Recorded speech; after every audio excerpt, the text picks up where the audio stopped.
tomatoes. Attack of the killer tomatoes. They'll beat you, bash you, squish you, mash you, chew you up for brunch, and finish you off for dinner or lunch. If they're standing outside my door, I'm never leaving my house. Welcome to What the Fuck Did I Just Watch with Adam and Braden, and man, never has there been a more apt title for this show. I'm Adam. Yeah. I am Braden. And we just watched Attack of the Killer Tomatoes from 1978. Yep. We did. Hey, Braden. Yeah. What the fuck did we just watch? What the fuck? Legitimately, what the fuck did we just watch? Normally that's a tongue-in-cheek thing where we're like, what the fuck did we do? I don't know what I just watched. I don't know what... I can't... for the first time in my life, I've turned into a 14-year-old girl because I legitimately can't even. No, I can't even either. I would say I've gone full potato on this, but I guess it's probably more appropriate to say I've gone full tomato. And that was better than any joke in this movie. Yeah, there were jokes in this movie? Yeah, apparently. I got the impression that's what they were going for.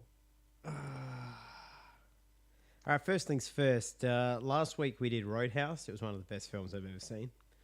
Guy spear tackled another guy off a motorcycle while it was moving. Neither of them wearing helmets. That's like 10 out of 10. That's ridiculous. And we were lucky enough to be joined by T-Bear last week. I was pretty happy with that. He gave some good insight. He definitely suggested a good movie with Roadhouse. He actually was the one that suggested to us that if we wanted a bad movie, we should check out this film. And T-Bear, straight up, mate, you can get fucked. Yeah, fuck you. Fuck's sake. Like, I thought we were friends. Yeah. Why would you do Well, yeah. This is torture. This film was torture. It really was. I felt so fucking angry watching this movie because I had to watch this movie to record this fucking podcast. And I don't want to watch it. It's pissing me off. I don't know what's going on. I got, I think, a half hour through and I paused it to see how much longer it had. I'm like, fuck's sakes, another fucking hour of this shit. Yeah, I got there at the 45-minute mark. I was like, all right, this is going to be the back end, surely. Nope. Yeah, it's an hour and a half of fucking nothing. I don't... Normally we talk for like 15 minutes at the beginning and we have some playful banter and then we throw to an ad and then we go into our recap. But we're not even at 5 minutes. We legitimately don't even know what happened in this movie, so it makes it very difficult to talk about. So, sorry for the early ad break, folks, but let's throw to our first ad break while we try to find some kind of fucking... Somebody somewhere has written a recap of this, and I feel sorry for them. Let's try to find that, and then we'll come back and talk about it on the other side of this break.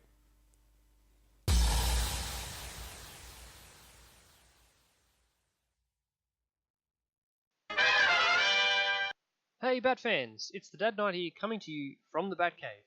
Coming soon will be new and improved episodes of From the Batcave featuring the other members of the Just Us League, Red Thunder, The Probe, LL Cool Elder, and myself, as we bring you weekly video casts featuring DC on TV shows such as Arrow, The Flash, Supergirl, and Legends of Tomorrow, plus all the latest comic book movies and much, much more.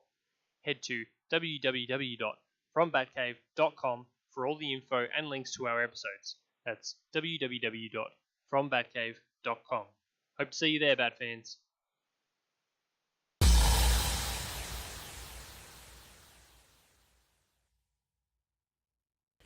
All right, Braden, I'm going to make a From the Batcave reference here for all the diehard fans there at home. Elicity, better written story than this. Yeah, we, all of us at From the Batcave, are very, very anti-Elicity. If you don't know what it is, it doesn't really matter. Basically, it's a shit fucking plot relationship thing.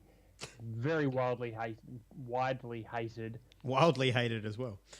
Wildly hated. And yeah, I'd have to agree with you. Elicity's better than this.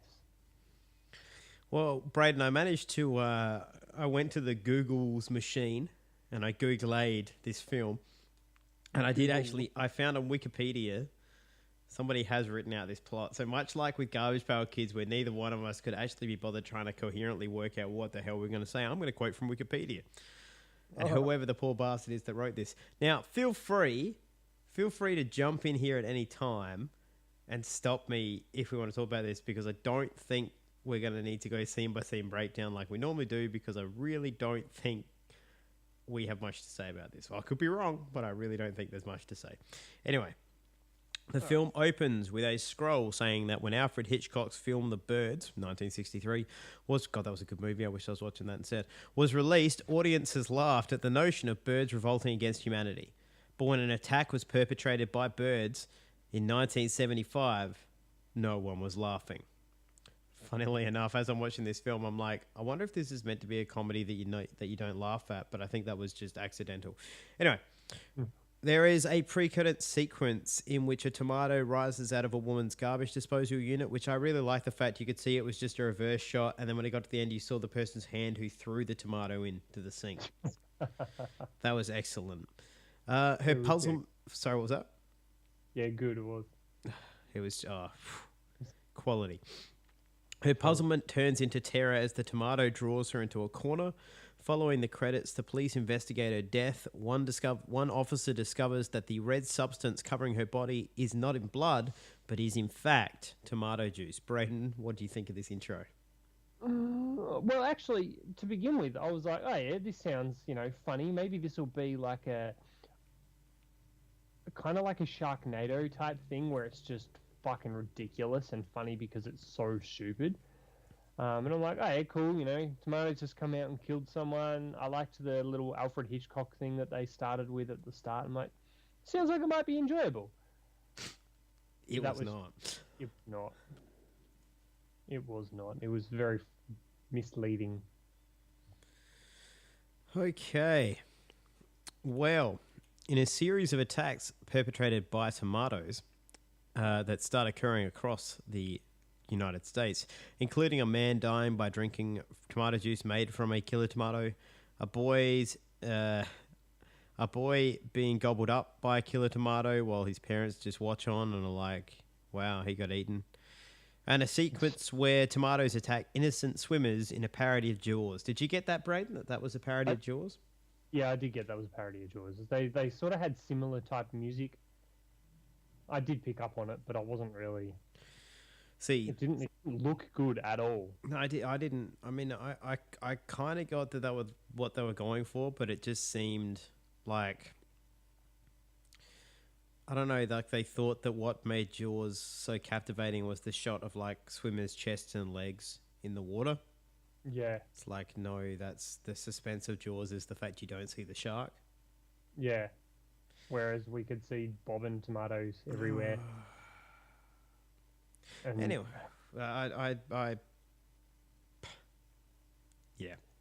yeah, continue.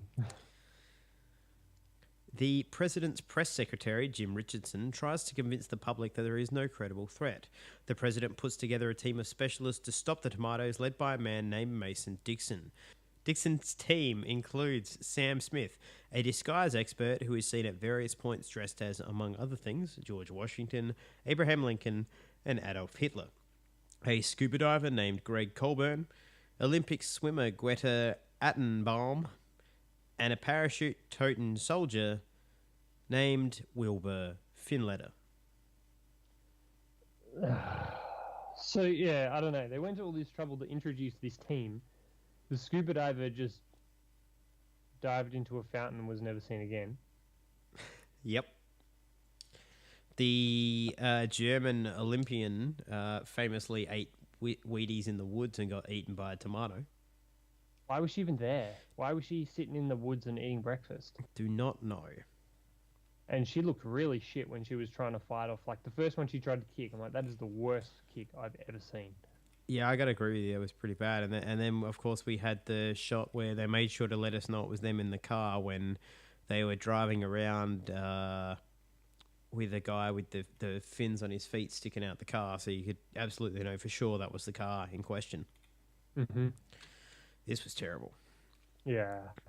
Yeah, the whole team. I don't know if there was a joke, if they were playing a parody on something that I just didn't get or what, but didn't get it at all.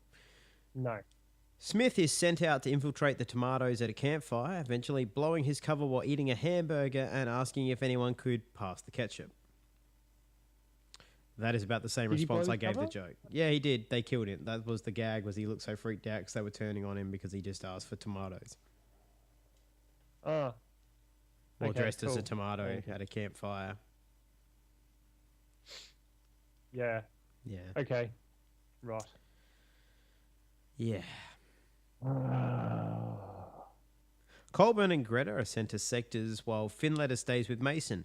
Meanwhile, the president sends Richardson to the fictitious ad agency Mindmakers, where executive Ted Swan spends huge amounts of money to develop virtually worthless ploys, including the bumper sticker with STP, Stop Tomato Program, on it, a satirical reference to both the real Whip Inflation Now campaign and its widely ridiculed Win slogan, and STP motor oil decals and bumper stickers, which were commonplace in the 1970s. It is revealed that a human is also plotting to stop Dixon when a masked assassin attempts to shoot him but misses.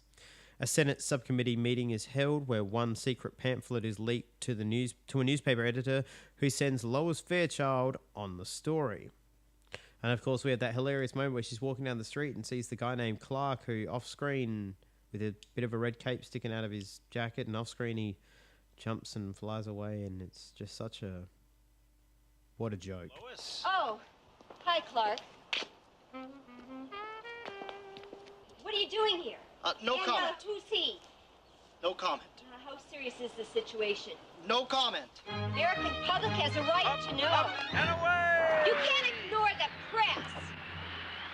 Dixon! Oh yeah, I didn't pick up on that one.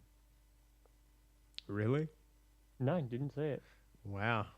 Yep.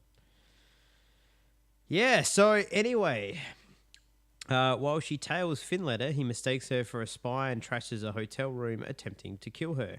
He then chases the assassin as the masked man again fails to kill Dixon, but the masked man, that is, escapes. Greta is killed, and further aggression has led the leaders to bring in tanks and soldiers to the west coast in a battle that leaves the American forces in shambles. Dixon, walking among the rubble, sees a trail of tomato juice and decides to investigate. He ends up being chased by a killer tomato to an apartment where an oblivious child is listening to the radio. The tomato is about to kill Dixon, but suddenly flies out the window. Dixon peers out to see if it has died when he spots the assassin hijacking his car. He chases the assassin in a slow-speed car chase that has since been copied by other comedies. Dixon is eventually knocked out by his own rolling car. Awakening, Dixon finds himself captured by Richardson. Though he did not create the killer tomatoes, he has discovered how to control them and plans to do so once civilization has collapsed, leaving him in control. He's about to reveal the secret of these controlling techniques to Dixon when Finletter charges in and runs him through with a sword. Dixon, picking up some strewn records, realizes that he's seen the tomatoes retreat at the sound of the song Puberty Love, but had not put two and two together until now. He orders Finletter to gather all the remaining... Sorry, what was that? I didn't put two and two together until now either. Well, That was not at all in the movie. well, there you go. I'm glad I could help you out, Braden, with this recap. He orders Finletter to gather all remaining people and bring them to the stadium. Finletter remarks that that's only going to be crazy people who are left in the nearby desert. I'll try that again. He orders Finletter to gather all remaining people and bring them to the stadium. Finletter remarks that only crazy people are left in the nearly deserted city, resulting in a motley assortment of people in costumes facing and attacking tomatoes at the stadium. The tomatoes are cornered in the stadium. Puberty Love is played over the loudspeaker, causing the tomatoes to shrink and allowing various people at the stadium to squish them by stomping on them repeatedly. Lois, meanwhile, is cornered by a giant tomato wearing earmuffs and hence cannot hear the music. Dixon saves her by showing the tomato the sheet music to Puberty Love. He professes his love to her in song. The film ends with a carrot that rises from the soil and says, "All right, you guys, they're gone now. Oh, wow, that was fucking funny. Yeah, like I said at the start of this, I'm like, oh, yeah, cool. This looks like it might be, hilariously bad. Naked Gun. Yeah, no, Naked Gun's not even hilariously bad. I did kind of think that maybe the humor. I thought that it kind of did feel a little bit Leslie Nielsen-ish, but shit. Yeah, it's slapstick done wrong. Yeah. Um. Yeah, I don't know. Like when I started watching it, I don't know if it was because I was just getting pissed off watching this or not, or this was legitimately what happened in the movie. But this movie was really fucking noisy. Like, it was hard to concentrate. There was just a lot of noise in the movie. Did you find that? I found that. Yeah, there's really always noise attention. going on in it. I get what you mean. There's a lot of background and incidental shit happening in it. And I found, like, all the rest of the noise going on just really overtook being able to hear what the characters were saying. Like, you go to the scene, even, this is just one example of many, you go to the scene when they're in the office that's obviously way too fucking small, and it's just like 4 minutes of just all of them talking over each other, and then nothing constructive at all being said. I'm just listening to noise. It's also the same gag repeated in that office like 6 times, in that they all have to climb over the desk to get around each other. It's just not. The gag itself, it's funny in the setup of, sorry, I couldn't get a bigger room and they all have to clamber over the table. Yeah. But they kept rehashing the same joke. And dragging it out. And the racism as well. Like, I know it was 1978, but Jesus Christ. I did like... I think this was probably the only funny part, which was the Japanese guy with him being overdubbed. Yep. His voice overdubbed. I thought that was funny. That was a very time period joke, which I still get the gag, and I didn't like the other like racial epithet jokes. I was like, yeah, not really that clever. Here's a bit of trivia for you though, Braden. Did you notice at the start that the helicopter crash looked kind of like nobody knew what the fuck was going on? Yeah, why was that legit? Yeah, it wasn't meant to crash. I don't know if you noticed, because I know as I was watching it, because I watch everything. I've got a projector that I watch things on, so they thought that I get the detail a lot bigger. I watched it coming in, and I'm like, geez, that helicopter is not, like, that's out of control even by 70 standards. And the back propeller actually hits the ground, and that's what makes it. That's what makes it tail spin. I thought it was like a fake helicopter, but no, the actors are actually in that thing, and it crashed. Everybody was okay. But yeah, it was a $60,000 helicopter that they wrote off. But the actor actually ad-libbed that line about how kamikaze tomato or whatever to cover it. Huh. But yeah, so real piece of behind the scenes for you there. Puberty Love is performed by Matt Cameron, who is now famously known as the drummer for Soundgarden and Pearl Jam. Huh, no way.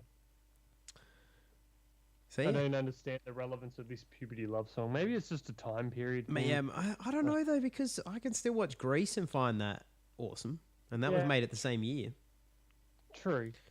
So this was bad. This was all sorts of bad. Like, I've got a couple of notes where they sort of, I don't know, I guess some of the jokes and stuff, but like, I think when the moment I realized the jokes that they were trying to do were not funny, which was when there was, I think, 2 older, like, war veterans or something were standing there comparing men. Yeah, I got this one in a 3-legged sack race. Oh, yeah. Yeah, it's that sort of a movie. Shit. It's that sort of a movie. Yeah, and then, it was not long after that, they're in the tiny little office, and they're talking just over the top of each other and making fart noises with their mouths for, like, 3 minutes.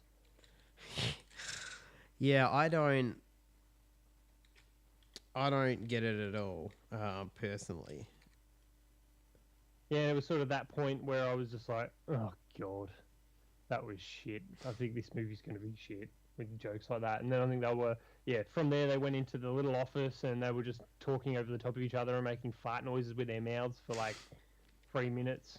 Yep, that was bad. Like, fuck. And then I think they were walking through the hallway after that, and there was a guy just taking a shower. Yep. and then there was some sort of explosion or something in one of the rooms, and someone came out and there was smoke everywhere. I'm like, why is this funny? It's not funny. What the fuck? I am completely with you on that. I just do not understand what the hell the point of this film was. Like, I get the points of Ed Wood's films and that schlock Z-grade style stuff, and I get the point of, films that completely rip on a parody front, like even Date Movie or whatever the fuck, that epic movie and those sort of things. I get them. I don't get what this was meant to be. I don't get what this was meant to be telling me. No. It seemed like it was just sort of one-line jokes, but the jokes were so fucking shit. The story was not there at all, because who fucking knows where the tomatoes come from? Who fucking knows what the hell they were doing aside from killing people? The plan to stop them was what? I don't know. Yeah. What they were doing in the last few minutes when it was, all right, we got to play a song to them. This guy assembled a team that did nothing and had no purpose and didn't even have a fucking plan. There was a journalist who was supposed to go out and, get the story and do whatever she could to get the story, and she didn't do that. Yep. She did nothing, and nobody did anything in this film. Nobody did anything. No. And I know most of the actors weren't... Most of the actors weren't actors, but the performances are just like...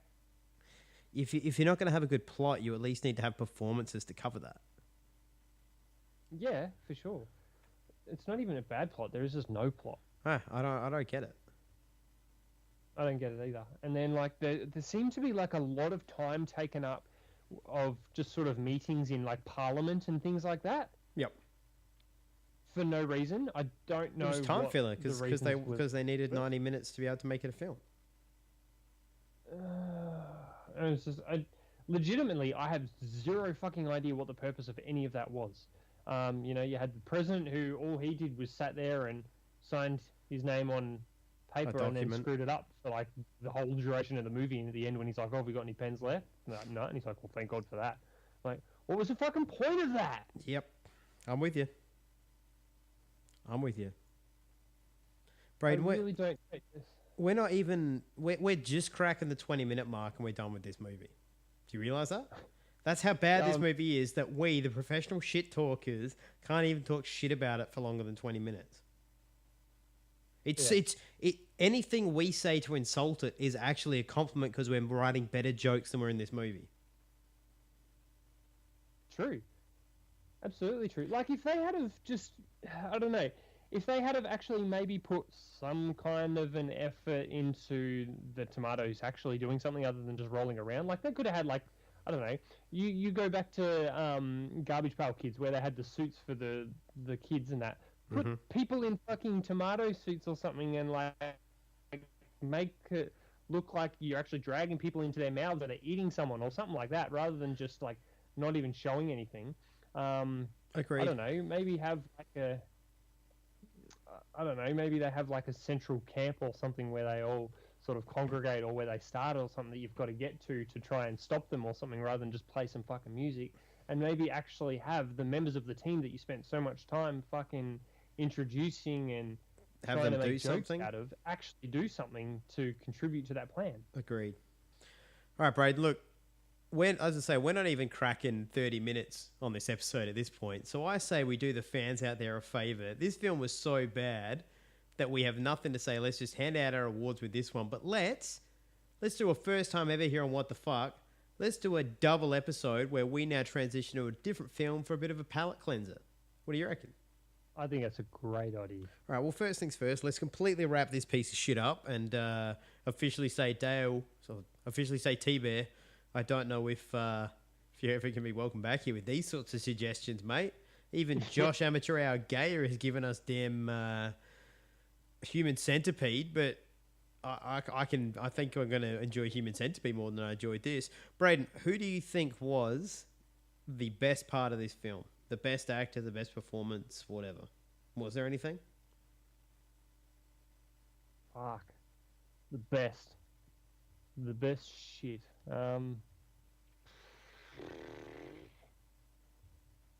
Nah, I got nothing. All right, what was the worst? I don't know. The worst? Because I don't have a best either. It was all pretty shit. It was really hard to sort of...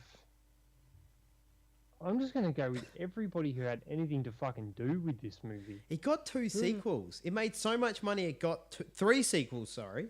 How the fuck did that happen? I don't know. Which is why we're now moving into the sequel. No, I'm just kidding. We will not be doing the sequel. Braden, watch. Don't watch. What do you say to do with this one?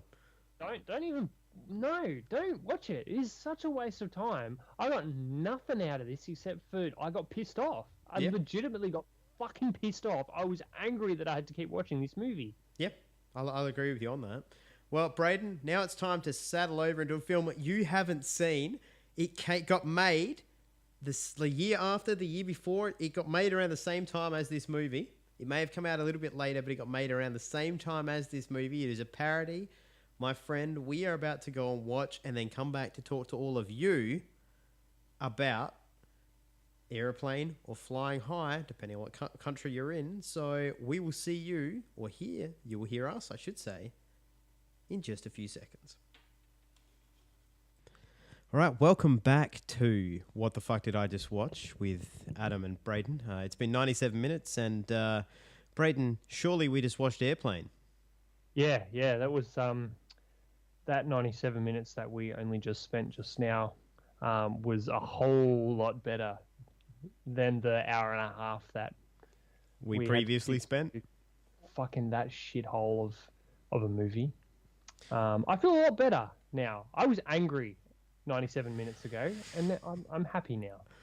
Yeah, it was a bit of passive 97 minutes. Yeah, it's been a lot better. I did like the fact that after having that conversation where I didn't get that there was as much of a Jaws reference as you did, I kind of got it later. I like this film starts with a Jaws reference. That's really good. It is really good. Absolutely. I really did enjoy seeing that 97 minutes ago. Yeah, it's a good 97 minutes, like I said. So I say, Braden, that you take us through the recap of this film, please. All right, cool. So, like we said 97 minutes ago, we watched Airplane, or Flying High, as it is titled in Australia, New Zealand, South Africa, Japan, and the Philippines. It's a 1980 American... that's not even the plot, never mind. All right, so plot. Ex-fighter pilot and taxi driver Ted Stryker became traumatized during the war, leading to a pathological fear of flying. As a result, he is unable to hold a responsible job. His wartime girlfriend, Elaine Dixon, is now a flight attendant, and she leaves him. Stryker nervously boards a Boeing 707, or Trans-American Flight 209, from Los Angeles to Chicago, on which she is serving, hoping to win her back, but she rebuffs him. After dinner is served, many of the passengers fall ill, and a fellow passenger, Dr. Rumack, was it Rumack or Rumack? Rumack. Deduces that the passengers have contracted food poisoning from the fish. The cockpit crew, including pilot Clarence Over and co-pilot Roger Murdoch, have also... Hang on. I'm pretty sure that was Kareem Abdul-Jabbar. No, it wasn't. He's been through this a lot of times. Right? Roger Murdoch. So they've also been affected, leaving no one to fly the plane.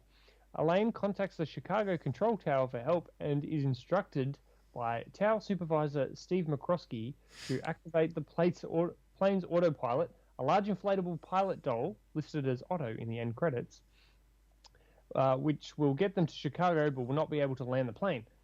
Rumack convinces Stryker to fly the plane, though Stryker feels unable to handle the pressure and the unfamiliar aircraft. McCroskey knows that he must get someone else to help talk the plane down and calls Rex Kramer, Stryker's commanding officer in the war. Despite their hostile relationship, he's the best choice to instruct Stryker. As the plane nears Chicago, Stryker is overcome by stress, but regains confidence after a pep talk from Dr. Rumack. With Kramer's advice, Stryker is able to land the plane safely, with only minor injuries to some passengers. Stryker's courage rekindles Elaine's love for him, and the two share a kiss. Both then wave farewell to Otto as he takes off in the evacuated plane after inflating a female companion. You couldn't even make it through it without laughing. It's a good movie. It is. So, Braden, as I say, you've never seen flying high, the airplane. I get used to calling it airplane. I'm so used to calling it flying high. You've never seen airplane before. No. So, when this film starts, right, it starts with the Jaws plane fin, and then it moves to the intercom couple having the argument about whether or not you can unload in the red or the white zone. What's gone through your head? Well, first of all, because of the bullshit movie that we had watched, a couple of hours before that. 97 minutes before. Yeah, 97 minutes before that. Oh, sorry, no. Of course, you mean we watched it and then we talked about it. Yeah, you're right, about a couple of hours. Yeah, a couple of hours. I apologise. So, no, that's all right. Yeah, basically, my first thought, because I compared this pretty heavily to shitty tomato movie. That's what I'm going to call it. Just shitty tomato movie. That's fine. I'm not even going to I'm fairly certain that's what the reviewers called it as well. A shitty tomato movie as described by Rotten Tomatoes. So, yeah, and I'm going, well, they're made at the same time.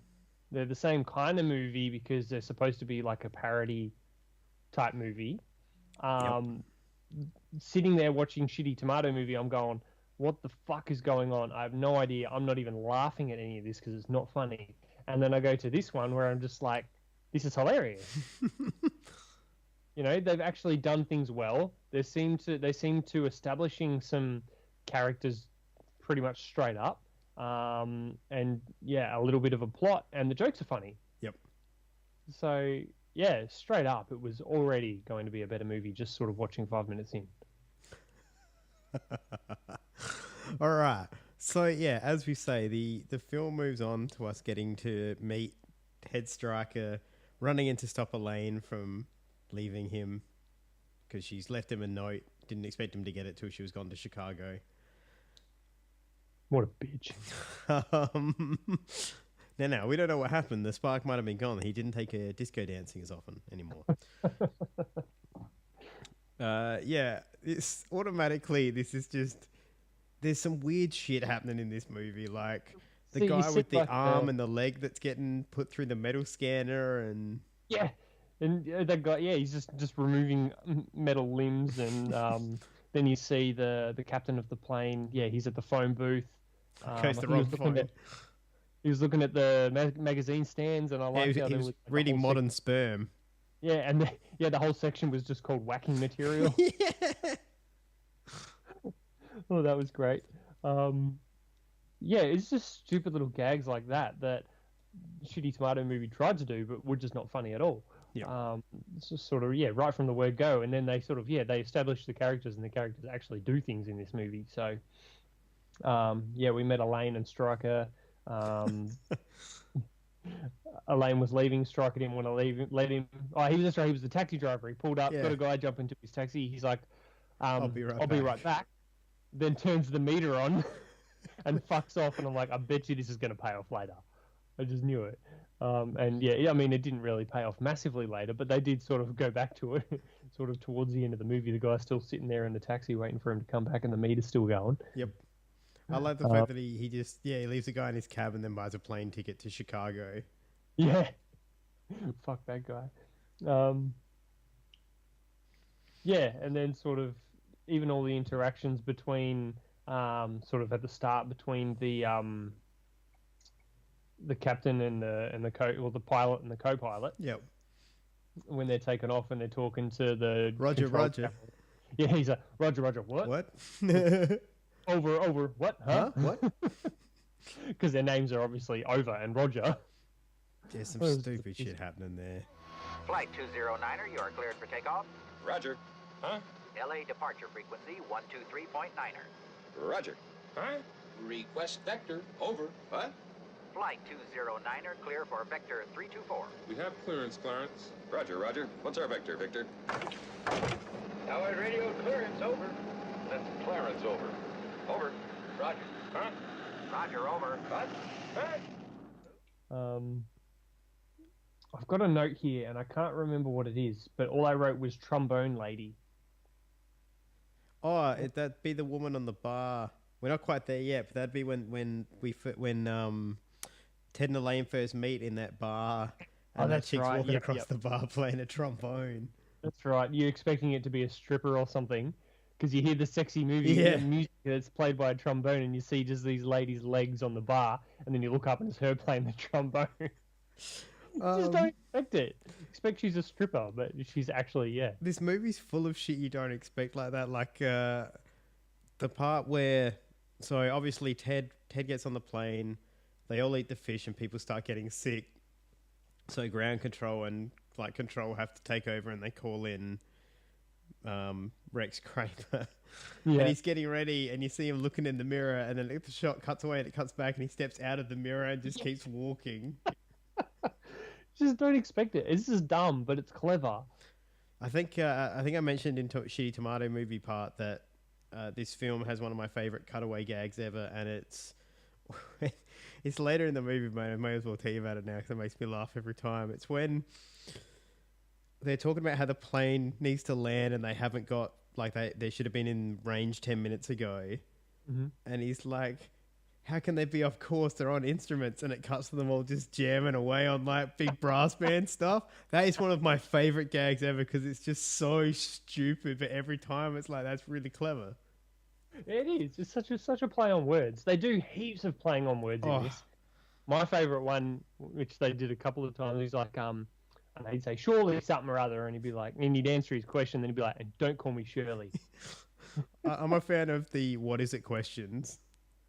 Okay. A yeah, hospital. like, What is it? It's a large building with patients, but that's not important right now. Yeah.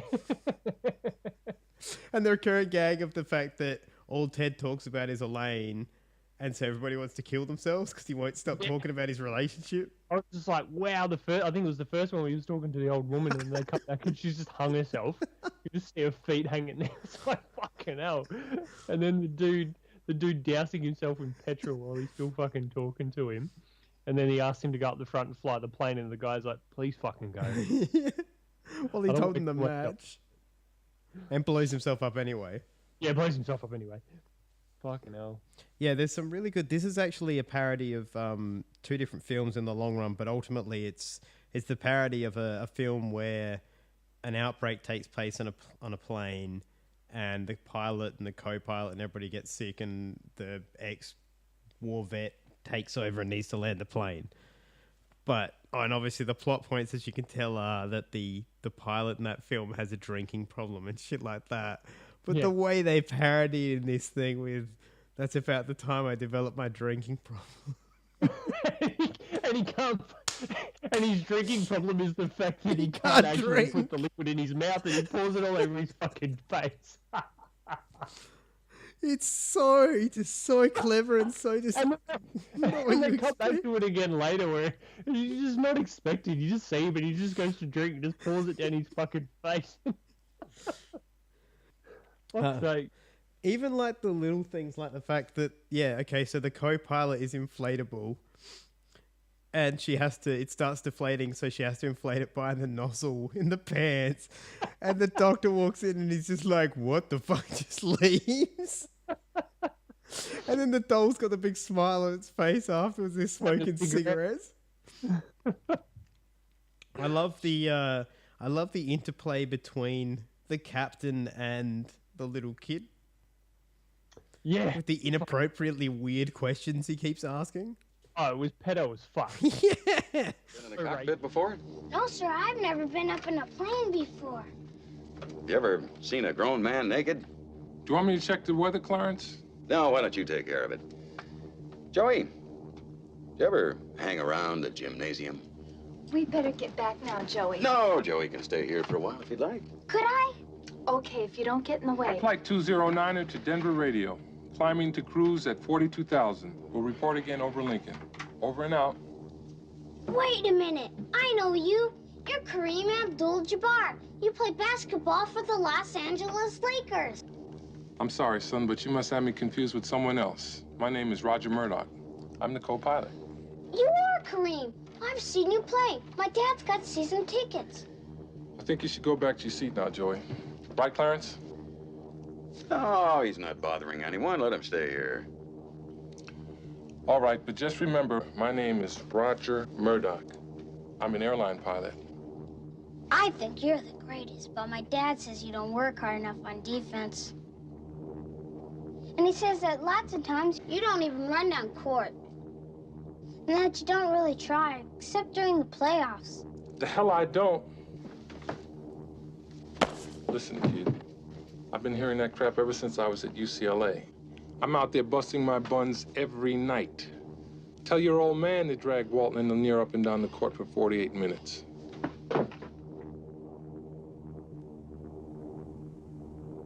Fuck's sakes. I was like, come on. I like that kind of, I guess, edgy humor. But at the same time, it makes me cringe as well. And it's like, oh, fuck's sakes. But it's funny. The one that I prefer, the interchange I prefer, is the one at the very end where Kramer's opening up to Ted after he's left the cockpit already. And he's just like asking him, you ever been down and taken a steel-filled boot to the head, Ted? No, of course I haven't. That's a stupid question. Disregard answering that. And he's already gone. Yeah, he's just talking to himself. This film has some excellently stupid escalation gags as well. Like, for instance, McCroskey's "I quit the wrong day to quit." Oh yeah, each time I've been using that actually at work this week because in the last 97 minutes, because it's been a shit 97 minutes aside from watching this movie, and every time something sort of went wrong, I was just like, I picked the wrong day to quit smoking, and I picked the wrong day to quit amphetamines. I quit the wrong day to quit sniffing glue. Glue, so good. He's just tripping for the rest of it. It just keeps escalating. It's great. I love as well when the news crew comes into the airport and they're asking all these questions and everything like that, and then they're like, all right guys, let's take some pictures, and they just walk over to the wall and take all the pictures off the walls and just walk out. Yep. I also love the gag of when Kramer first turns up and he's got a pair of sunglasses on, he whips them off, and he's got a pair of sunglasses underneath that he whips them off dramatically afterwards. Oh shit. And I love the interplay between like how real they make it feel that Kareem Abdul-Jabbar may have actually just snapped on set at this kid. It's like, listen, kid, because he's a really bad actor until that moment. Like, he's really stiff and wooden until that moment. Then he's just like, listen, kid, you try doing the shit I'm doing. Oh god, so good. And like even the use of kids with when everybody's boarding the plane in the first scene, or like towards the beginning of the film, I should say, and that little boy notices that little girl and starts checking her out, and then later on brings her the coffee. Yeah, and he's like, do you want any milk for that or any cream? I take my coffee black, like my men. Well, fuck's sakes. It's funny though.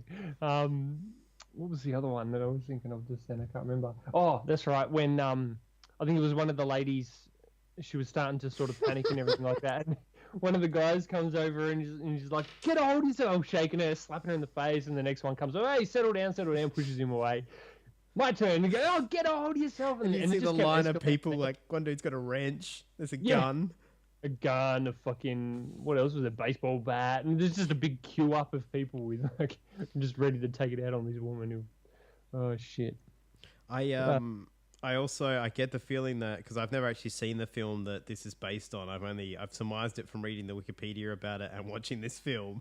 Yeah. But I'm willing to bet there are a couple of black stereotypical characters in that film that nobody can understand because they're black, and that was played for humor. And like the jive talking? Yeah. And then when they get all pissed off at that white woman for talking jive at them. Shit, man. That hunky must be messing my old lady. Got to be running coal upside down his head, you know? Hey, home, I can dig it. No, he ain't gonna lay no more big rap up on you, man. I say, hey, Sky. Subba say I won't sing? Pray to Jay, I did the same old. Hey, knock yourself a pro slick. The gray matter back, lot performers down, not take TCB in, man. Hey, you know what they say? See a broad to get that booty yak 'em? Leg her down or smack 'em, yak 'em. Cole got to be. You know? Shit.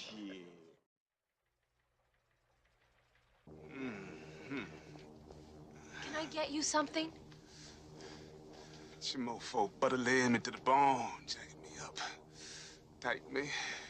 I'm sorry, I don't understand. Cuddy say can't hang. Oh, stewardess, I speak jive. Oh, good.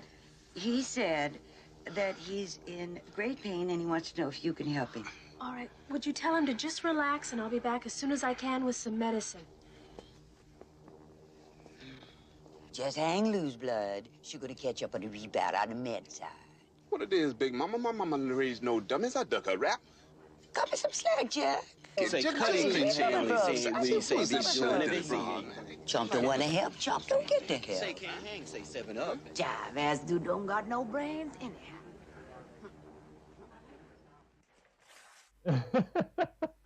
Yeah, I mean, I didn't really understand what the fuck they were saying, and then when G came along, that's when that sort of whole thing became funny. Did you have the subtitles on? Nah. Okay, that's why if this film actually has subtitles under what they're saying, so you do, if you've got subtitles on, it won't actually come up for the rest of the film for this one particular subtitle track. It'll just be whenever they talk and it comes up in English. Oh, really? So that you know what they're actually saying to each other. That's great. So yeah, it is an actual conversation. That's why at the end they go off like they're like, something like, "Excuse me, madam, I will ask you kindly to leave," or something like that. Like it's just so. Fuck. But yeah, as I say, obviously the escalation comes out of the fact this plane is plummeting out of the air like 95 different times. It just starts plummeting towards the ground as everybody just walks away from the controls and the plane's just always crashing. I love, I think it was one part where everybody started to panic and people were going nuts and everything, and then all of a sudden you just get a pair of tits in the screen. Yeah. I was like, what the fuck? Where did that even come from? It's so good. There's just so much random shit in this film. What I mean about this movie is so random but so clever, and everything that they do, you just do not expect it. No, and that's what's great. Every step of the way. It's such a basic plot. Yep. But you don't even know, like, the plot is, okay, guy and girl break up, they get on a plane, everybody on the plane's sick, they need to land the plane. Yep. That's and through landing the plane, she learns to love him again because she sees that he can be the man he once was. Yeah, exactly. And, like, it seems like a very simplistic plot. And that's because everything's got a double meaning and a double entendre. Like, even down to the stupidity of like, everything in this film is played to the maximum, whether it's the drama, the tension, or the comedy. Like, when they're trying to land a plane and Leslie Nielsen keeps popping in and being like, "I just want to say we're all counting on you. Good luck." And then they land the thing and he pops in and says it again. And it's like, like 3 times in a row, I think. Yeah. I love the slapstick nature of all these people are sick. What's wrong with them? This one woman's like constantly shitting up eggs through her mouth, but it's just a very clear sleight of hand where he's just taken. So ridiculous. Fucking hell. Leslie Nielsen's deadpan in this is so incredible. Oh, it's fantastic. It always is. Like the conversation he's having with the pilot where he's like, when can I land this plane? I can't say. Can you give me an estimate? Maybe 2 hours? You can't give me an estimate for 2 hours? No, I can't land the plane for 2 hours. Oh. Oh, fucking hell. It's so good. I love that just every time. Actually, I'm looking at a quote here. So, yeah, Hayes says, "Surely you can't be serious." I am serious. Don't call me Shirley. Yep. Every time it says that, just love it. I was really impressed as well in the flashback scene where Stryker's talking about when he first met his missus in the bar. And you see that fight break out between those two chicks. The Girl Scouts. Yeah, the Girl Scouts. That was a fucking brutal looking fight. Yep. That looked legit as fuck. Smashing chairs over each other and all sorts of shit. I love when the guy gets stabbed in the back too and she thinks he's just dancing, so she's just dancing along with him. They like point to a knife in his back and she's just like, "Oh yeah, I can do that too." So good. Oh, fucking hell. And I love when he gets on the dance floor and throws his jacket away and he just instantly comes flying straight back in. Throws it back at him. So good. There's so much just ridiculous shit in this movie. Yep.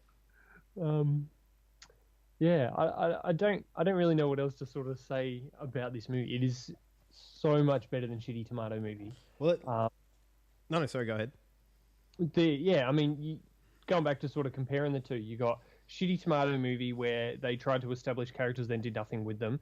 Their plot, I don't fucking know what the go was with the plot. There was no sort of no character development, shitty plot, shitty jokes, and what fucking kind of ending that was. And then you go to this same time, same sort of genre of movie,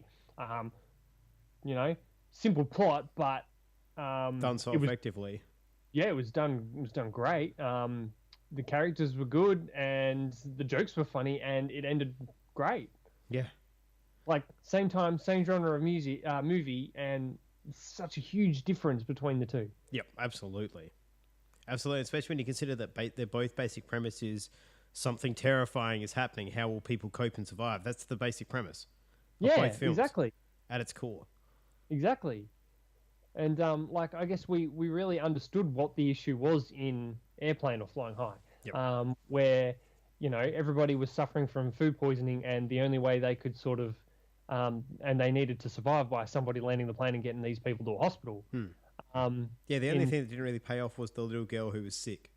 Yeah, that never really paid off. It was just the fact that she got her IV unplugged once when somebody was singing a song. Yeah. Which makes me think that was in the other film for some reason too, and it's probably her who was making people sick in the original film or something. I don't know. I'm not going back to watch it. But then you go to shitty tomato movie, and the threat was there's tomatoes killing everybody. They assembled a team to take care of the problem, but there was no plan, and then in the end they played some music and the tomatoes died. Yep.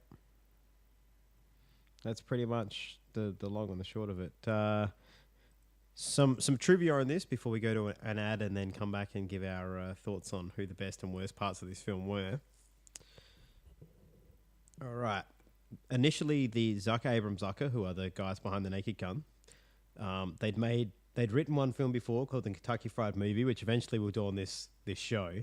But they realized that what they wanted to do, if you really want to make a film look the way you want it to look, you have to direct it, which they're absolutely right about.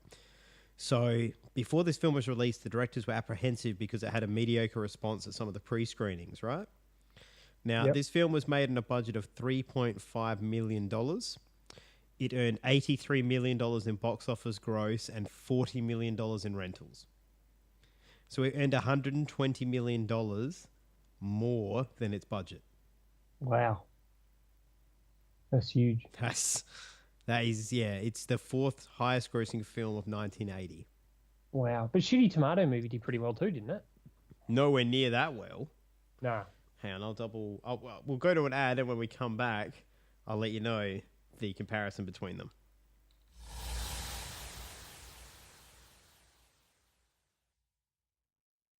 Hey you. Avid podcast listener, do you like pop culture? Of course you do. That's why you're listening to this fine Cabana product. If you want to hear three grown gentlemen discuss the finer things in pop culture, tune in to the Karma Iguana podcast. Find us on iTunes and all fine purveyors of podcastery. We can't promise that we're the most informed podcasts, but at least we're a podcast. Well, at least we try to be funny. Well, sometimes.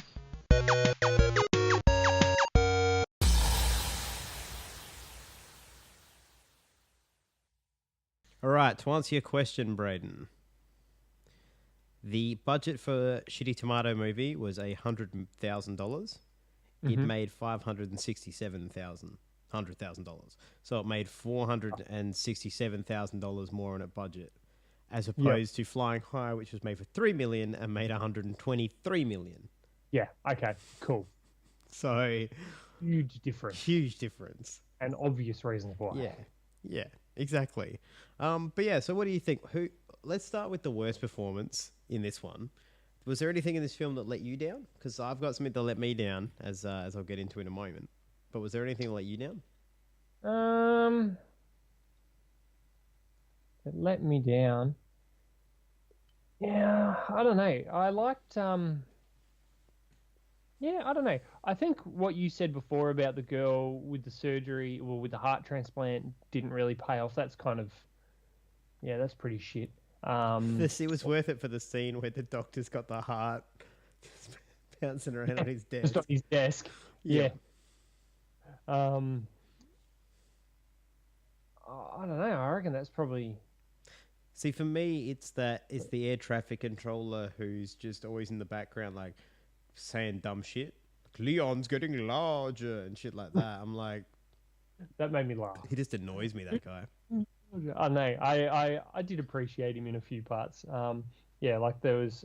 I can't remember all of his quotes, but he always answered. He kind of answered very literally, like what Leslie Nielsen would. Yeah. But he did it in a not in such a serious way. So like, I think he was brought a map or something like that, and they're like, "What would you do with this? What can you make of this? What can you make of this?" That's right. And he's like, "Oh, you could make a hat, or you could make a brooch, or something like that." And he's like, "Fuck off," or something. The only one I laughed at was where he's like, "Johnny, some more coffee." No thanks. Yeah, that happened a few times. But yeah, I don't know. He just seemed very quick-witted, and I liked that. He was very quick to. I don't know. Just annoyed me. I think the guy's face just annoys me. And as we know, I got a thing about people's heads. Yeah. So it's my famous long-running feud with Jeremy Renner's head will attest to. For more on my hatred of Jeremy Renner's head, see any of the films that he's been in reviewed by From the Batcave. You will there know my thoughts on Renner head. But back to this one, Braden, who was your favourite actor, actress, whatever in this film? I have to go Leslie Nielsen. Yeah? He takes the cake. Absolutely. He takes the cake. I did really like Stryker as well. I think he sort of played, I guess, kind of, in a way, he kind of played like three different characters in this, in a sense, because he was, we saw him in his flashbacks as like, he's in the army or whatever, in the Air Force or fucking whatever it was. And, he was a confident guy, doing his disco dance and everything like that. Then we saw him as a kind of a broken man in the hospital and sort of begging for his girlfriend back. And then we sort of see him struggling with overcoming his fears and everything like that too. So I liked him as well. And he was funny. He was. And even for most people, it looks ridiculous when you have the sheer amount of sweat that he has pouring down his face at the end. But you play it off with him, and it looks like you are kind of legitimately like he's so like that much intense about it. Yeah, but yeah. I actually have to give two. I can't choose just one person, but mine are Lloyd Bridges and Robert Stack as McCruskey and Kramer, because the interactions between those two went back in the plane tower is just hilarious. This is true. And one of the best use of rear projection driving is when he's driving there and the road's just going all spastic. Yeah, there's just like fucking horses next and unreal. Yeah. So what do you rate this one, Braden? Would I rate it? Probably give it a 3.5 out of 5. Yeah. Yeah, I'll give this a 3.5 out of 5. It's a good movie. Yeah, like I said, the plot was very simple. Yeah. But they did well. The humor was funny. I liked the characters. Yeah, I'll give it a 3.5. So I'll give it a 4. I'd give it a good 4. It's not quite a 5. I mean, nobody spear tackled anybody off a motorcycle without a helmet. No titty-shaped silos. What's that? No titty-shaped silos. Exactly. But I do like the plot. It has every time I've watched this film, I've laughed throughout it. So it works constantly every time. I give this one a watch. Absolutely, I say watch it. Oh, most definitely, and never fucking watch Shitty Tomato Movie. No, never watch Shitty Tomato Movie. But Braden, what are we looking at next? Next, I believe, I don't know, what are we looking at next? I believe you found something. You found something that I haven't seen, but you have. That's true, yeah. So I believe next week we will be reviewing a movie called Super. That's right. Ellen Page and Rainn Wilson, I believe. Yeah, they're the ones. R-18 movie, bit of a twist on your typical superhero movie. I look forward to discussing it. But until then, surely this has been another episode of What the Fuck Did I Just Watch with Adam and Braden. I've been Adam. And don't call me Shirley. What should I call you? Braden. You can make a hat, you can make a brooch. Well, thank you very much for tuning in once again. We'll see you next time when we talk Super. Sorry about Attack of the Killer Tomatoes. Yeah, really fucking sorry. And T-Bear owes us like a fruit basket or something as like penance. Yeah. with bourbon. Well, like maybe a wine basket is technically made of fruit. Yeah. We need something a little harder to get over the traumatic experience of watching that shit. All right, can we have a basket of like heroin or cocaine then maybe? Yeah. I reckon that's the way to go. Don't even worry about a basket. Just put it straight in a fucking syringe and just stick it right in my neck.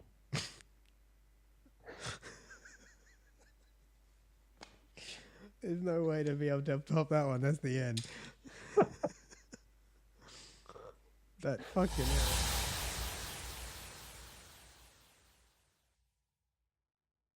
Do you hate dumb shit?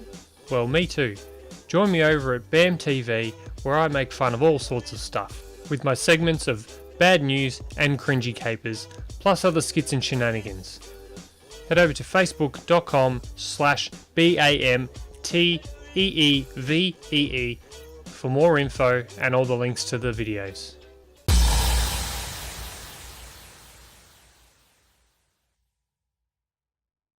This has been a Cabana production.